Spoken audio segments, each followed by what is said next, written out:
everybody. Thank you for joining us again. Today, I'm pleased to welcome Mike Ballinger, skipper of the Two Brothers, fishing out of Brixham. In the first of our mini-series, I spoke with Mark and Simon from the manufacturers Assured Marine. Then I chatted with Dave Stevens, skipper fishing out of Newlyn, and today I'm chatting with Mike. Both Mike and David are the hands-on guys using the coated propeller. And in fishing, results matter more than claims. If a propeller coating improves efficiency, reduces fouling, or saves fuel, fishermen say, yes, please, I want some of that. So let's hear from a man who actually has the coating on his propeller. Hi, Mike. Welcome to Seafood Matters. Hello, Jim. Hello, everybody, and, well, pleased to be here. Thank you very much. Thank you. Mike, for our listeners, tell us where your career started and what you've come through and to get where you are today. Lots and lots of years ago, I worked on the little hire boats down our little local harbour, and it was a school job. And we used to hire the boats out to the public and, maintain the boats, look after them, sort the people out, go and rescue them when they got in trouble and stuff like that. I did a couple of seasons of that, and when I was a youngster, there was a big crabber used to come in the harbour periodically over big tides to do jobs and bits and pieces, and I thought, wow, that looks fantastic. I want to do that for a job, I didn't want to do anything else really, so kind of ended up, but even before I left school really, I ended up kind of getting a go on a few of the small local crabbers, and it kind of went from there really. And the big crabber that used to come in the harbour, I had a chance to go on that for a week when I was 15, and it was fantastic. So I sort of never looked back from that. Went on and worked on several different boats over a number of years, and then went trawling for some time as well, worked on some trawlers and stuff like that. And I even had my own small boat years ago, and had some pots and things and worked those myself in the summer, and then went on the bigger boats in the winter and stuff like that. So it kind of just happened. It was just how it ended up, being. Later I worked on bigger boats and we fished all around the country. But when my kids come along, or just before my kids come along, I left the fishing industry for a number of years and got involved in the motor trade, and got into MOTs and vehicle repairs and sort of, servicing and things like that.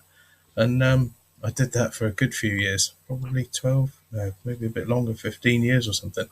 And I didn't really like it, and I always wanted to go back to sea. So I hatched a plan and totally rebuilt a boat myself, and got her all through the MCA and everything like that, and went back to sea. Sold the garage business, and I kind of carried on being a fisherman. Went from there, sold that boat, and then bought the one that I've got now. And here we are, middle of the winter, doing his best.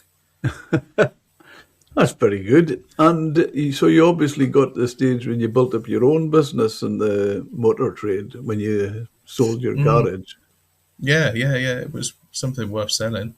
But, that was that was too much onshore for me, or, too much normal. I'd just always want to go back to sea. You didn't reach a stage, did you, where you had the plaque, "Would you buy a second-hand car from this man"? we didn't really get into car sales very much, because that didn't really fit hand in hand with MOTs and things like that. That was conflicting, But no, That maybe takes a different person there. I think it does, yeah. I think it absolutely does take a different kind of person to be a successful, second-hand car salesman, perhaps.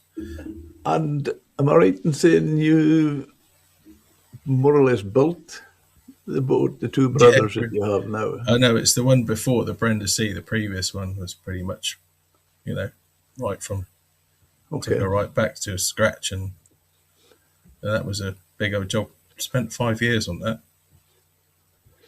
It That was a it must give you a tremendous knowledge of the boat when you've done that.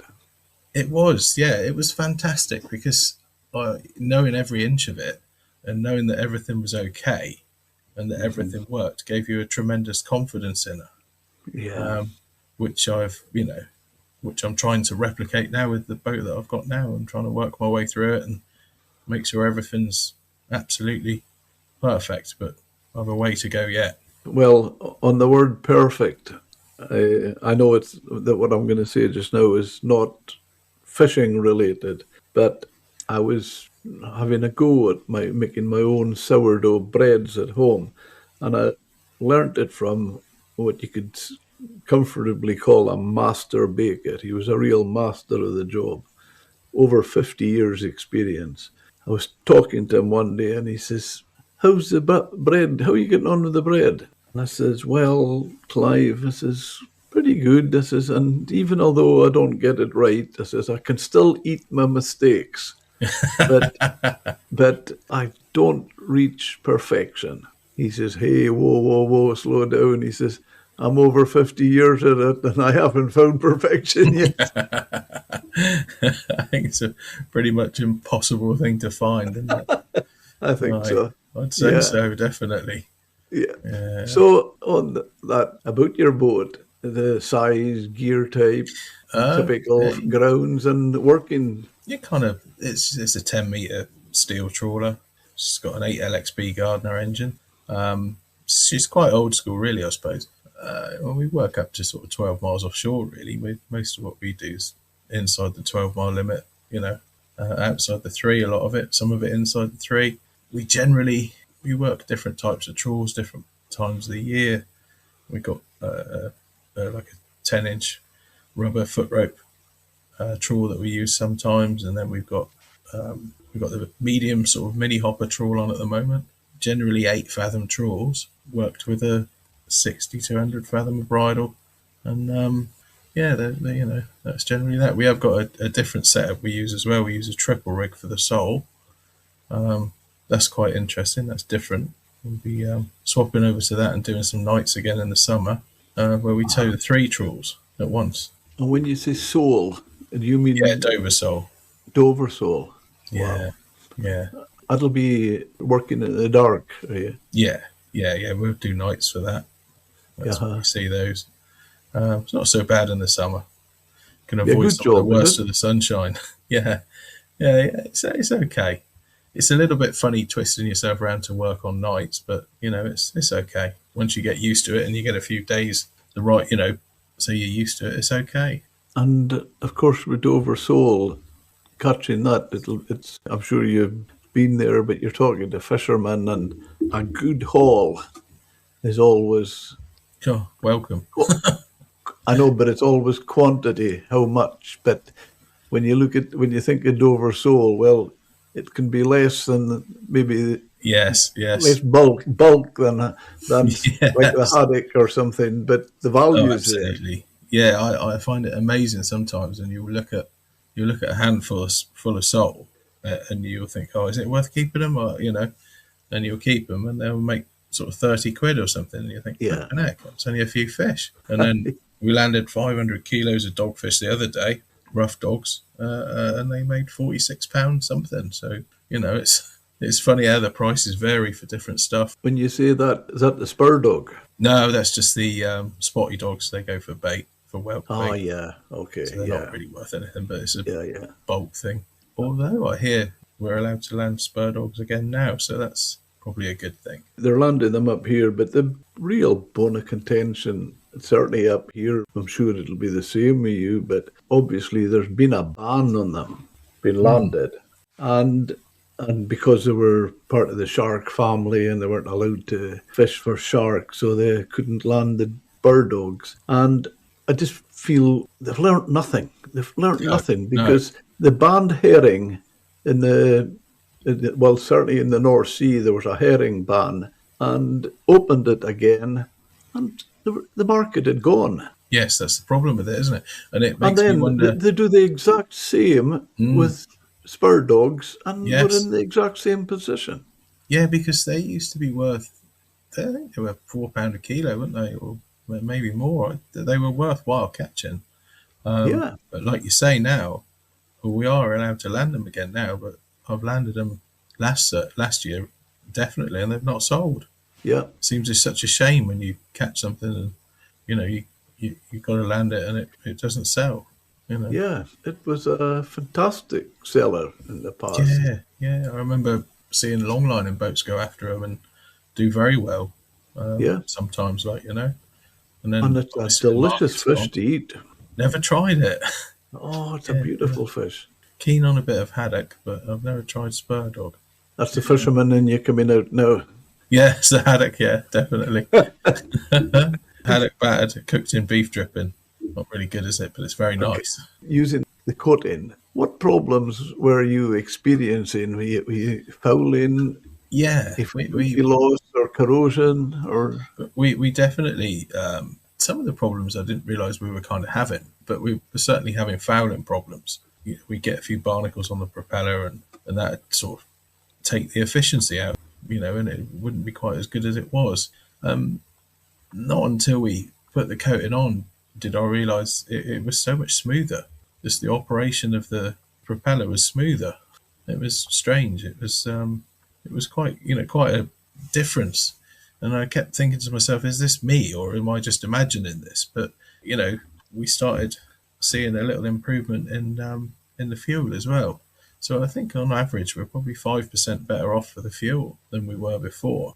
And to be fair as well, I don't think it's quite a while since we put it on now as well, and we've not been able to have a look at the propeller since because we've been afloat the whole time. And I don't think we're getting the fouling back because we're not getting any of the problems that we were getting associated with that before. interesting? Yeah. Yeah, so And who applied the cut in? Was it the yard manufacturer, or did you do it the yourself? manufacturer applied it. Okay. Yeah, And is that normally what would be the case? They would I want to think do that.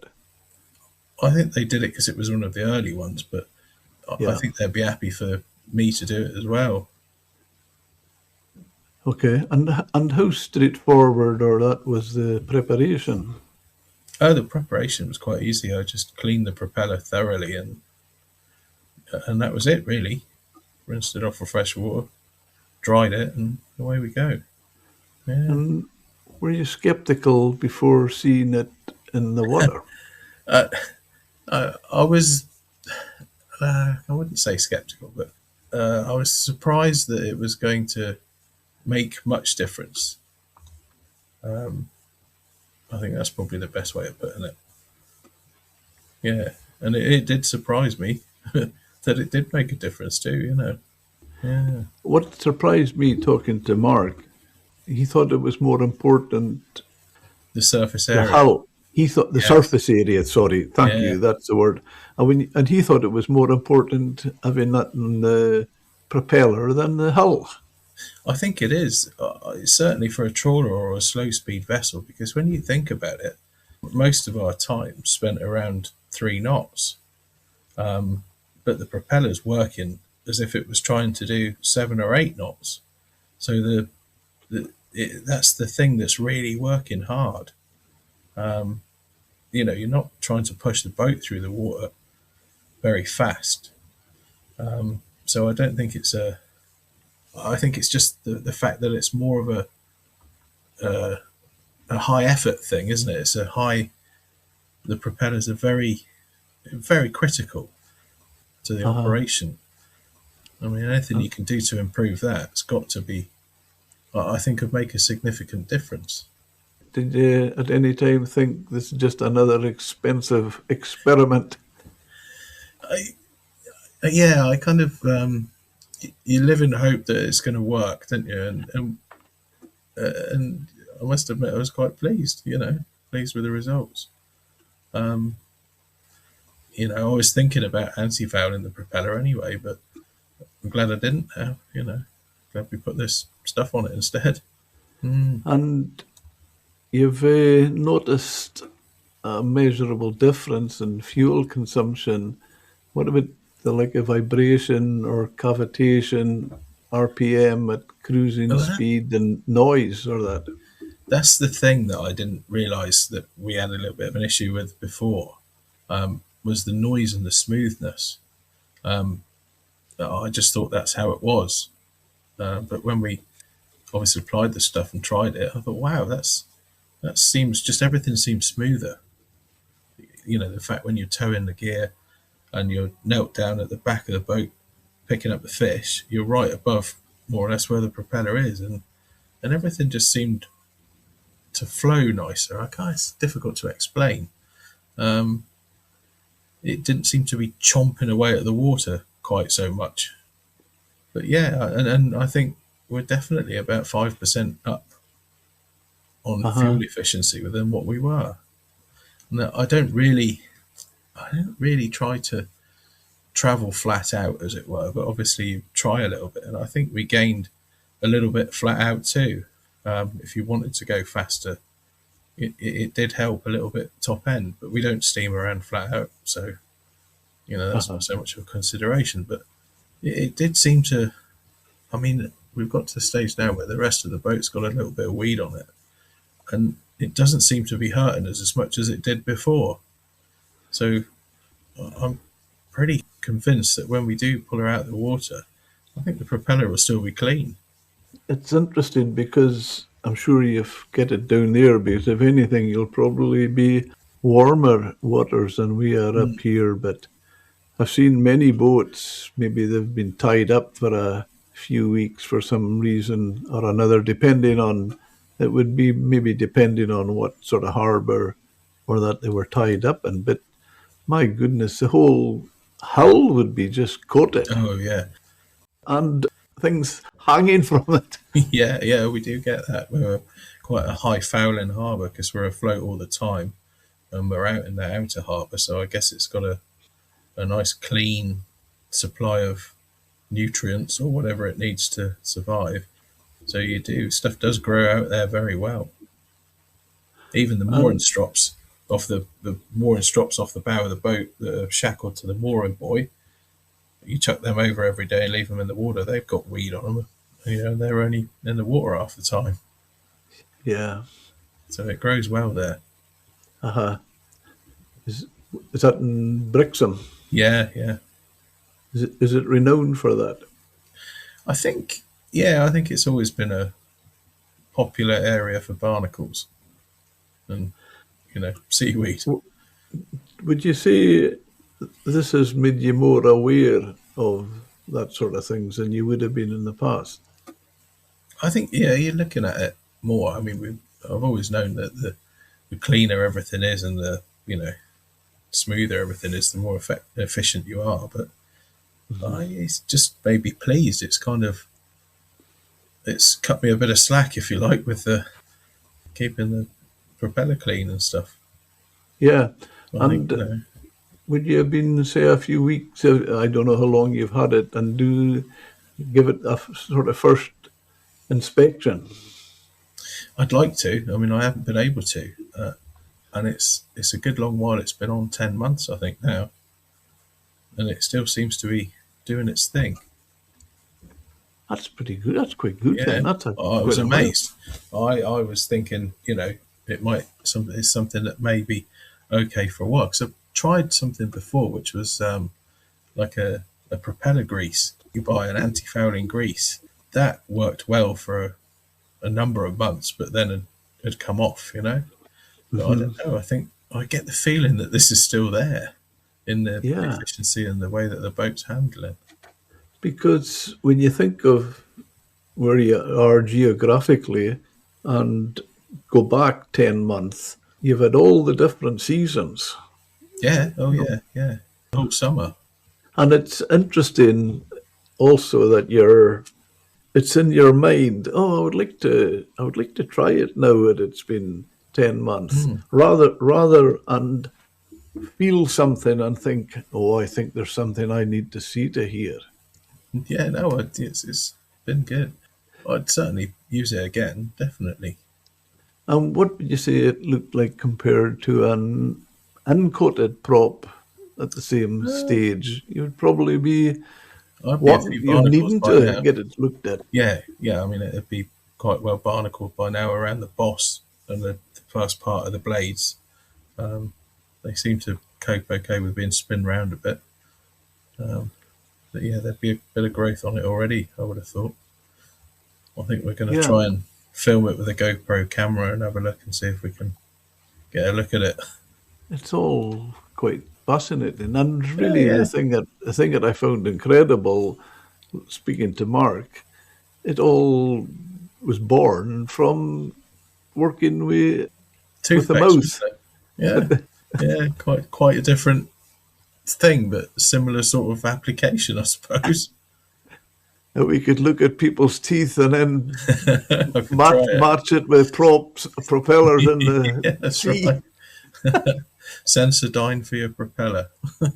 If we dived on your prop sort of mid-season, you know what we would see. The smile, the bronze Well, smile, I would have thought. good answer. Oh, fantastic.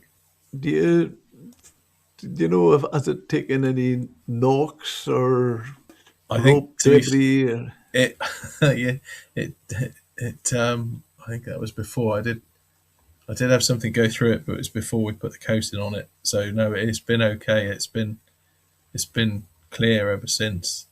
That's the good thing about not grounding out, not going near anywhere too shallow. It must lessens your risk of picking up stuff. The propeller's in the nozzle too, so it's All right. it's quite good. Um, Uh-huh. I've not picked any buoys up as we've steamed past them or anything, or had any trouble Uh-huh. like that. And fingers crossed, touch wood, we kept the gear out of the propeller as well. So, you know, that's always a Uh-huh. bonus. Is it a quart nozzle? Will the nozzle be sprayed as well? We It put wasn't it. last time, but I'd be keen to try that, perhaps to coat the inside of the nozzle too, because Uh-huh. that's got to be another high work area, where there's a chance of some friction. I don't think I'll be too fussed about doing the outside of the nozzle, but certainly the inside. Do you feel as fouling reduced compared to previous seasons? Or No, no, it's just the same in the harbour. Generally, I think the amount of growth on the rest of the boat is just as bad as it would be. Yeah, yeah, I don't think it's possibly. I don't know if it's any worse if it's not so sunny, but no, I don't think so. I think it's still quite bad. yeah, The small dinghy, the small boat, that's got a little bit on it now. And interestingly, I wonder if I could do the propeller on the small boat as well. That'd probably be quite a good shout. It doesn't go very yeah. far, but you know. Obviously, I don't know your area, but it would sound the fact that there must be some positive in it. The fact that Mm. you're not of the mind that there's something not right and you Oh need no, to. no! I definitely straight away when we put it on and I pulled out the harbour, I thought, wow, that just seemed different. It was quite apparent to me, and part of me was thinking maybe that's like a me thinking that because I wanted it to be like that, but I think it was definitely a lot better. The smoothness of it. David, when I was talking to him, he felt it was interesting the fact that it wasn't hard. Yeah, He thought it was maybe better. I wonder if it is, but yeah, it's a strange thing, isn't it? Uh-huh. Strange coating. And do you feel if part of it chips, do you think it maybe compromises the rest? I'm not sure, having not been able to see how it's getting on. Yeah. I think maybe not. Maybe the fact that it's kind of softer or something may be helpful to that. I don't know. It, If you were in an area where you were getting a lot of sand through it, I don't know. Maybe I'm sure. Probably still be all right. do you feel there's any effects from if you were in like sand or grit, that type of bottom? It's hard to say, isn't it? Without Uh, trying it, but I don't know. It's a strange thing, isn't it? I mean, if you got stones going through and things like that, maybe. But I Yeah. don't know. Has Yeah, it genuinely extended the time between prop cleans or lift yeah. outs? It has for me because I'm still not lifted out. I was supposed to be lifted out in February, just now, but we haven't yet. So, but I think it has. I'm still quite happy with how the boat feels. It doesn't Uh, feel heavily fouled or anything because you can feel the difference in it, and you yeah. see the steaming when you do steam. You sort of notice the reduction in speed a little bit and things like that. And I don't seem to have got that this year so far. I suppose it comes down to pounds. That's money as well. It's Oh, the fuel is the big one, isn't it? Especially if the price of fuel is going to go up like they say it is. I think yeah, maybe but no, I was thinking more of being taken out the water, loss of fishing time. And yeah, that's right. Yeah, yeah, would you say it's worth the cost? yes, I think so. On the 5% fuel saving, it has to be, doesn't it? And I suppose the bigger you go with the vessel, the The more bigger fuel, that yeah. percentage is going to be. Well, even if the percentage stayed the same, it would be just more effective, or because you'd be using more fuel as a bigger boat. So, I Uh-huh. guess if you had a 5-bladed propeller instead of a 4, it might be slightly more efficient because you've got more propeller moving in the water to make slippery, if you know what I mean, Yeah, reduce the friction. Or yeah, the yeah. bigger the propeller, the bigger the propeller is, the more you're going to save. Any boat I've ever worked with, if they're feeling vibration, they just feel they got to get out the water. Yeah, get it out, have a look at it, make sure everything's okay. But Yeah, we've not gained the vibration back this year, which is nice. yeah, definitely. And would you Yeah, say, I suppose the fuel saving will be the biggest benefit, but would it be? yeah, I think so, definitely. Anything that can save you some fuel nowadays is got to be a good thing. Well, from the horror stories I'm hearing with the Absolutely. situation in the Middle East, it's not going to have the story's not going to have a happy ending. No, no, it's not looking good, is it? Would you spend money if doing it again on another boat? Would you feel that was a good investment? Yeah, I think I would definitely. Yeah, I'd want to get the best out of the boat, and I think that's the way to do it. Yeah. Is there anything that would make you stop using it? Um, I suppose if it got cost prohibitive, um, that's probably the only thing, isn't it? If it got Yeah, far yeah, too expensive, perhaps, or that there's nothing in the way that it works. There's nothing that it's done that I'm disappointed with. That's for sure. Yeah, nothing at all. There's been nothing negative about it at all. that's good because sometimes you would have a situation where there was a benefit, but there was a downside. There's not really a downside. I mean, you've got to clean the propeller anyway, so you know, every Uh-huh. year I clean the propeller. So From it's, your experience with it, is there anybody who you recommend it to and who you wouldn't? I think anybody with a engine and a propeller really, it would be. It's Okay. got to be beneficial too, isn't it? The bigger the propeller, probably the more beneficial it would be. But the higher. You say that. I mean, I suppose a fast boat it might be very beneficial for too, because again the propeller's working very fast. So it's probably a good all rounder for that. If you had a high speed boat with like a 1.5 to 1 reduction gearbox or something, the propeller's going around a lot more times. So any reduction in friction there has got to be a good thing. Yeah, indeed, indeed. If another skipper was to ask you about it, what would you tell him? I'm pleased with it. Give it a go. It's something that I'm pleased with. I'll be putting it on next year as well if I need to. Do you know how long it lasts and it would need to be coated again? No, no, not Okay. sure. That's the question. But like I say, it still feels quite good.